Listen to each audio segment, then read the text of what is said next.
Today we're going to compare the Cybex Gazelle and the Priam, as well as their fancier E versions, in terms of child comfort, ease of use, longevity, and driving characteristics, before ending with a discussion of under what conditions and uses one might make a better purchase over the other.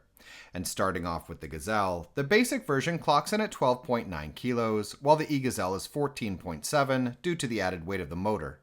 Both versions fold down to 84 by 40 by 65 centimeters with one seat attached, can take 22 kilos in each seat, though this is lower with some tandem configurations, 13 in the main shopping basket, and an additional 10 when using the removable upper basket.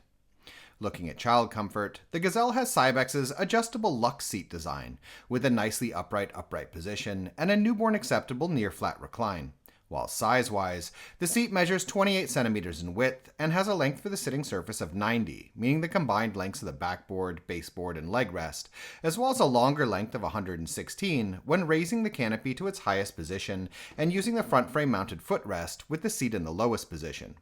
When it comes to other aspects of the seat, the textiles are durable and acceptably padded, the harness is easy to use and sports Cybex's one-pull tightening mechanism, and the canopy is extendable via both a sun flap and an extra section zipped in the back, and also has a mesh peekaboo window that provides a little extra ventilation.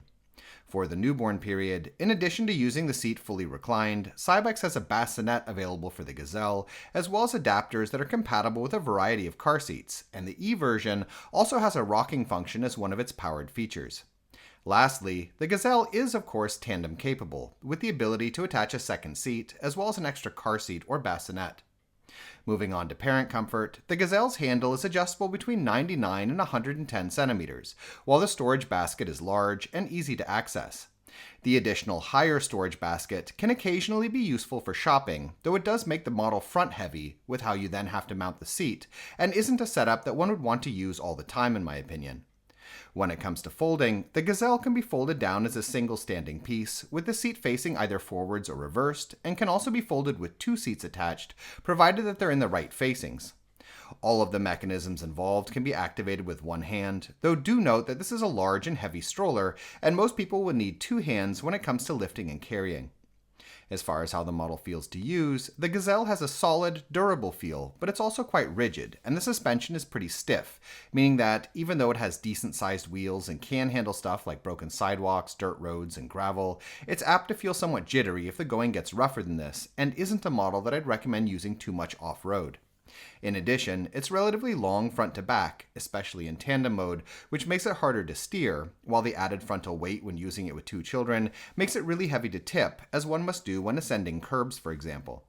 If you get the E version, the motorized assistance does help with steering in two-child mode, and is also quite nice when pushing the model up hills, as well as being useful for slowing your descent down hills if they're a bit too steep, though note that there are negatives involved with going with the E version of either of these models as well, that we discussed in the E-Gazelle standalone review, which I've linked in the description.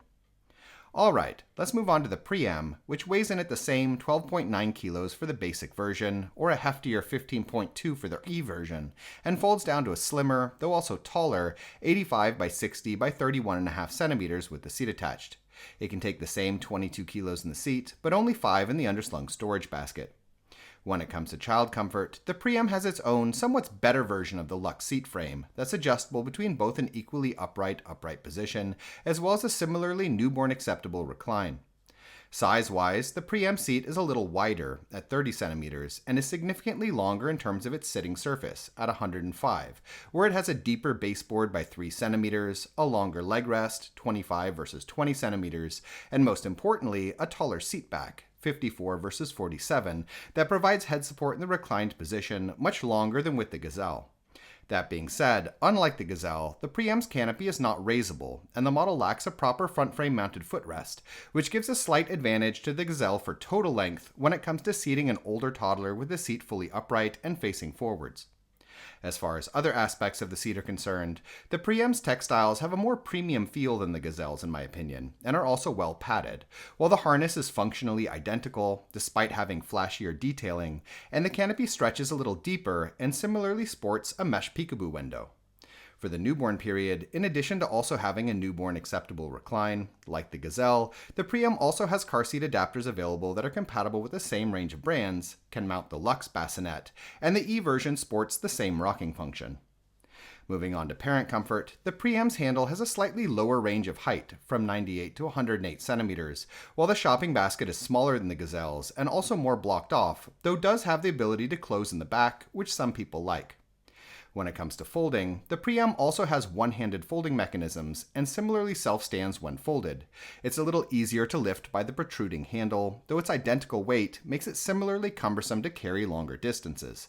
It's a bit taller when folded, which can make it harder to fit in the trunk sometimes, and it has an important negative versus the Gazelle in that it can only be folded compactly with the seat facing forwards, not reversed. As far as the overall feel of using the Priam goes, the chassis is a little looser than the Gazelle's, but the model otherwise has a similarly sturdy and dependable feel, while with regards to driving, the Priam has a more compact footprint that makes it a lot lighter to steer and tip.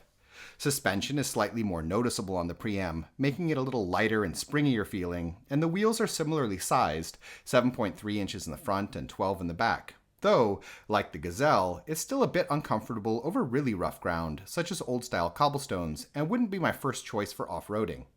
In addition, the Priam also has a two-wheel mode, which the Gazelle lacks, that some parents find handy for negotiating stairs or better handling soft terrain like snow or beach sand. As far as the E version of the Priam goes, while it can be nice for some situations, like if you live somewhere with a lot of steep hills, the fact that you won't be dealing with the weight of two children, as with the Gazelle, makes the benefits of the E version less substantial in comparison to the negatives, such as the added weight of the motor and battery, as well as the resistance the motor puts on the rear wheels when not using powered assistance. So which one of these should you get then? In my opinion, both of these strollers are best suited to life on foot in an urban environment where one needs a little extra terrain versatility to deal with stuff like lighter snow, rough roads, city parks, and so on. That being said, the only situation in which I would choose the Gazelle over the Priam is if you already have two children, as beyond this tandem function, the Priam has significant advantages over the Gazelle with its more premium feel, longer seat, and more manageable footprint that makes it a lot more comfortable to drive.